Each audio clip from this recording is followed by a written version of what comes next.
भारत में कन्फ्यूजन है दोस्तों। और ये कन्फ्यूजन ये है कि हम लोग भारत में टेररिज्म को बुरा मानते हैं, आतंकवाद को बुरा मानते हैं, लेकिन पाकिस्तान में ये बड़ा नॉर्मल सा है।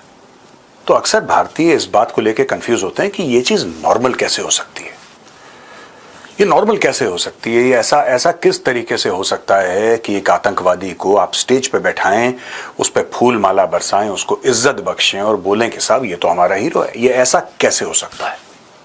और यही जो एक असमंजस है एक इंडियन दिमाग में, भारतीय दिमाग में, आज उसके बारे में बात करते हैं दोस्तों। कसूर शहर है पाकिस्तान में, कसूर पाकिस्तानी पंजाब में, और वहां पे मलिक अहमद खान जो पंजाब असेंबली के स्पीकर हैं, which means that he is at a cabinet minister portfolio level, उस लेवल पे हैं। उनका नाम है मलिक अहमद खान। ये पंजाब असेंबली के स्पीकर हैं पाकिस्तान में। ये स्टेज पे बैठते हैं and he is seen with लश्कर तैयबा के डिप्टी चीफ सैफुल्ला कसूरी। 28 मई को कसूर में मीटिंग होती है, सैफुल्ला कसूरी के साथ ही बैठे हैं पंजाब असेंबली के स्पीकर। अच्छा, यहां पे ये मैं आपको बताता चलूं कि यूएन डेजिग्नेटेड टेररिस्ट है सैफुल्ला कसूरी। लश्कर तैयबा का कुछ लोग कहते हैं नंबर 2 है। ये यूनाइटेड नेशंस का एक डेजिग्नेटेड टेररिस्ट है खुल के, और सिर्फ घूम नहीं रहा। कई लोग ये भी कहते हैं ना कि यार पाकिस्तान ये कहता है कि हाफिज सईद को 35 साल के लिए जेल में डाल दिया। अगर उसको 35 साल के लिए जेल में डाल दिया या उसको बहुत समय के लिए जेल में आपने डाल दिया, तो खुला कैसे दंदनाता फिर रहा है, वो स्पीचेस दे रहा है, ये कर रहा है, पूरा प्रोटोकॉल मिल रहा है। दोस्तों यही पाकिस्तान की मैं आपको बताऊं कि जहां तक दहशतगर्दी की बात है, वो तो दहशतगर्दाना खूबसूरती है पाकिस्तान की, राइट। पाकिस्तान ने पैसों के लिए, अपने फायदे के लिए टेररिज्म को अपने स्टेट क्राफ्ट में इतना ज्यादा घुला मिला लिया है कि अब फर्क नहीं है पाकिस्तान में पॉलिटिशियन कौन है, आर्मी का जनरल कौन है, दहशतगर्द कौन है। इन तीनों के बीच में अब जो लाइंस हैं, जो रेखाएं हैं बीच में, वो धुंधली हो चुकी हैं। तो सैफुल्ला कसूरी एक वांटेड क्रिमिनल है, एक वांटेड टेररिस्ट है। यूनाइटेड नेशंस कहती है कि ये वांटेड टेररिस्ट है, यूनाइटेड नेशंस उसको ढूंढ रही है, अमेरिका उसको ढूंढ रही है, लेकिन पाकिस्तान में वो पंजाब असेंबली के स्पीकर के साथ स्टेज पे बैठता है और दुनिया देख रही है कि स्टेज पे बैठा है वो। और पाकिस्तानियों से जब ये पूछते हैं, या स्पीकर साहब से, खान साहब से ये पूछा जाता है कि साहब एक बात बताइए, ये ऐसा क्यों है कि आप एक नॉन दहशतगर्द के साथ आप स्टेज शेयर कर रहे हैं? तो कहते हैं कि यार कोई प्रूफ नहीं है इसके खिलाफ, अभी तक कोई सबूत नहीं मिला, और वैसे भी हम दोनों का रिश्ता कसूर शहर का है। वो कहते हैं कि ये भी कसूर के हैं और हम भी कसूर के हैं, तो दोनों कसूर शहर के हैं, तो हमारा एक रिश्ता तो है ही। मुझे कॉल्स आते हैं, पता है, इंडिया में कई लोग, और ये समझ नहीं पाते इंडियंस, बड़ा कंफ्यूजन है भारत में कि साहब पाकिस्तान की पार्लियामेंट में ओसामा बिन लादेन को शहीद कैसे कह देते हैं लोग। परवेज मुशर्रफ अपने इंटरव्यू में ये कैसे कह देते हैं कि हाफिज सईद और ओसामा बिन लादेन कौम के हीरो हैं। दोस्तों, और ये खासतौर से जो इंडियन ऑडियंस है, मैं आपको बताना चाह रहा हूं कि ये बड़ा नॉर्मल है पाकिस्तान में, और पाकिस्तानी इस तरीके से पले बड़े हैं कि उनको गलत भी नहीं लगता। एक जमाना था जब हो सकता है उनको लगता हो कि यार थोड़ा सा ये फ्रिंज एलिमेंट है, इनसे दूर रहो, लेकिन पाकिस्तान का बच्चा इन लोगों को सेलिब्रेट करता है। आपको एक बात समझनी पड़ेगी कि जब आसिम मुनीर ये कहते हैं कि साहब भारत और पाकिस्तान बहुत अलग हैं, तो he is not wrong when he says that he can't imagine, और Pakistan can not imagine a future with Hindus.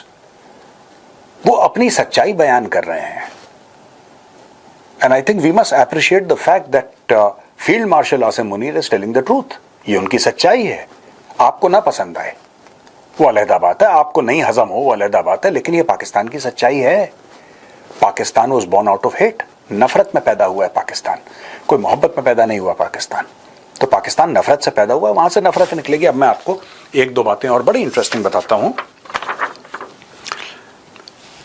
Video footage जो रैली की थी वो दिखाती है कि कसूरी के इर्द गिर्द जो टेररिस्ट था, आर्म्ड गार्ड्स थे, वो अमेरिकन M4 कार्बाइन्स लेके वो घूम रहे थे, और उनके ऊपर फूल बरसाए जा रहे थे, और उनको कॉन्करर ऑफ इंडिया कि हिंद फतेह कर दिया। पता नहीं कैसे हिंद फतेह कर दिया, लेकिन वो पाकिस्तानी मानते हैं तो मानते हैं, आप और मैं कुछ नहीं कर सकते अगर वो मानते हैं तो।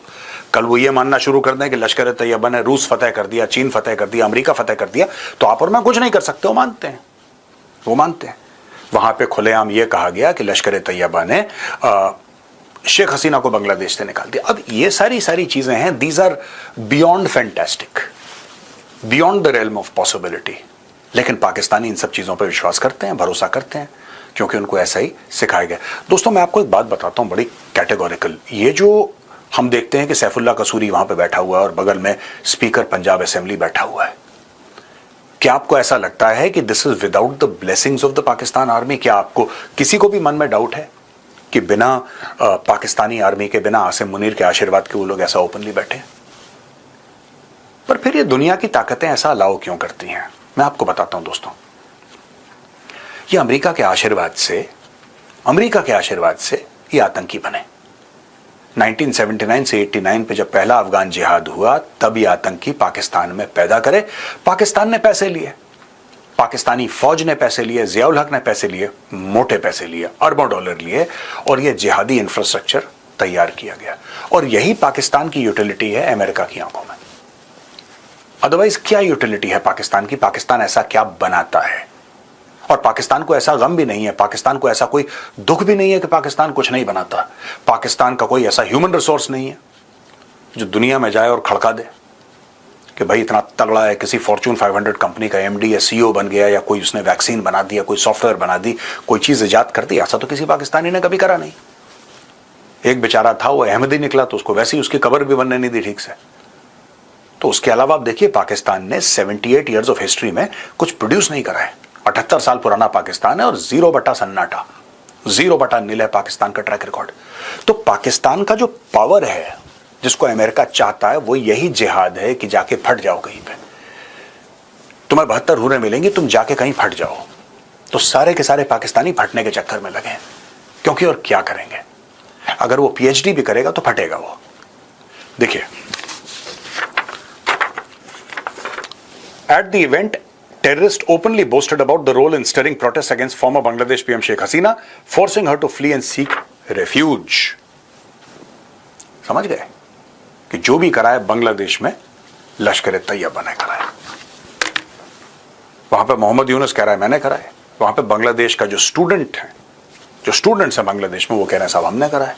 अब किसने करा है ये तो भगवान ही जाने किसने करा है, लेकिन Lashkar Taiba is the latest to claim credit कि साहब बांग्लादेश में हमने ये कर दिया। और वहां पे जो भुलारी एयरबेस है दोस्तों, ऑपरेशन सिंदूर के दौरान जिसको बहुत मार पड़ी थी, भुलारी एयरबेस को अब ये पता लग रहा है सैटेलाइट इमेजेस से कि एयरबेस के मेन स्ट्रक्चर को, जो टापुलन होता है जिसको हिंदी में हम लोग तिरपाल भी कहते हैं, तिरपाल से पूरा का पूरा ऊपर से इन्होंने ढक दिया है। ये सब देखिए, Damien Simon, a geointelligence researcher at the Intel lab, posted a satellite image on his X handle showing tarpaulin covering the hangar at the airbase. Earlier, Kawa Space had shared bomb damage assessment (BDA) images of the Bholari base, which showed visible impact on a hangar. तो अब क्या है कि इनको पता है कि सबूत मिल रहा है, दुनिया सैटेलाइट इमेजेस डिस्कस कर रही है। और ये जो चीज है ना दोस्तों, ये पाकिस्तान के लिए बड़ी खतरनाक है। एक तरफ खुल के आतंकी, आपने देखा पहले पाकिस्तानी छुप के करते थे, इस सैफुल्ला कसूरी के साथ ये इतने ओपनली, अब इनकी आर्मी इनकरेज कर रही है कि खुलेआम जाके बैठो, खुलेआम जाके बैठो। ये पूरा आतंकवाद को समर्थन जो था, पहले थोड़ा सा जमीन के ऊपर था, ज्यादातर जमीन के नीचे था, अब ये पूरा का पूरा जमीन के ऊपर आ गया है। भुलारी एयरबेस को पूरी तरीके से कवर कर दिया गया है कि अगर सैटेलाइट से कुछ इमेज आप लीजिए तो आपको प्लेन दिखे, वहां पे आपको तिरपाल दिखे, वहां पे कुछ ना दिखे, आपको पता भी ना लगे, और आप बोले बिल्कुल ठीक है। और नीचे से वो लोग पूरा का पूरा एयरबेस रिपेयर कर रहे हैं। सोचने वाली बात है कि पाकिस्तान अपने आतंकियों से करना क्या चाहता है। The answer is very simple, क्या करना चाहता है? यही आतंकी दोस्तों भारत में आएंगे और यही आतंकी फिर भारत पे हमला करेंगे, और वही history will repeat itself. China बोलेगा हम पाकिस्तान के साथ खड़े हैं, भारत फिर से एक ऑपरेशन लॉन्च करेगा। देखिए, मुझे ऐसा लगता है कि पाकिस्तान को सबक सिखाने के लिए ऑपरेशन सिंदूर एक अच्छा टूल था, लेकिन जब तक पाकिस्तान के अंदरूनी हालात भारत नहीं समझेगा, भारत की एजेंसियां पाकिस्तान के अंदर के हालात नहीं समझेंगी अच्छी तरीके से, स्टडी नहीं करेंगी पाकिस्तान के किस तरीके से पाकिस्तान की फॉल्ट लाइंस क्या हैं, तब तक पाकिस्तान इसलिए काबू में नहीं आ रहा क्योंकि पाकिस्तान बड़ा मजबूत है, पाकिस्तान बड़ा तगड़ा है। पाकिस्तान इतना बड़ा न्यूसेंस है, पाकिस्तान वो जिसको कहते हैं पागल भेड़िया है, पागल कुत्ते की किस्म से है पाकिस्तान, जो कि अपने मालिकों के लिए बोटी लेके दूसरों को काटता है। आप पाकिस्तान का रोल समझिए। पाकिस्तान अपने आप को बड़ा सूरमा समझता होगा, इस्लामी दुनिया का अकेला न्यूक्लियर पावर, ऐसा कुछ भी नहीं है, ऐसा कुछ भी नहीं है। सब फ्रॉड बातें हैं, ये सब झूठी बातें हैं। पाकिस्तान की यूटिलिटी क्या है? पाकिस्तान की यूटिलिटी ये है कि जब अमेरिका बोलेगा, ध्यान से सुनिएगा, जब अमेरिका बोलेगा कि भाई ये ईरान है, इसको काट, तो अमेरिका से पैसे लेके पाकिस्तान ईरान को काटेगा। जब चाइना बोलेगा ये भारत है, तू भौंक, तो पाकिस्तान भारत की ओर मुंह करके भौंकेगा। ये पाकिस्तान का यूएसपी है दोस्तों, और पाकिस्तान इसी यूएसपी को बेचता है, इसी यूएसपी को बेचता है। इसीलिए जब भारतवासी जाते हैं और बोलते हैं कि आईएमएफ के फंड बंद करो और वर्ल्ड बैंक के फंड बंद करो और पाकिस्तान को पैसा मत दो क्योंकि पाकिस्तान आतंकवाद फैलाता है, आपको क्या लगता है ट्रंप को नहीं पता पाकिस्तान आतंकवाद फैलाता है? शी जिनपिंग को नहीं पता पाकिस्तान आतंकवाद फैलाता है? लेकिन पाकिस्तान का जो आतंकवाद की एक्सपेरिमेंट है वो भी तो अमेरिका और पाकिस्तान के डीप स्टेट की मिलके उन्होंने एक उपज करी है। ये जो पाकिस्तान के अंदर पूरा आतंकवाद का सिस्टम शुरू हुआ, ये किसने करवाया? That is the ISI and the CIA, together they have build this up. आज की तारीख में पाकिस्तान को यह फर्क नहीं पड़ता कि उसके खुद के सिटीजन्स, खुद के शहरी, खुद के नागरिक कितने मर रहे हैं, उनको इससे कोई फर्क नहीं पड़ता।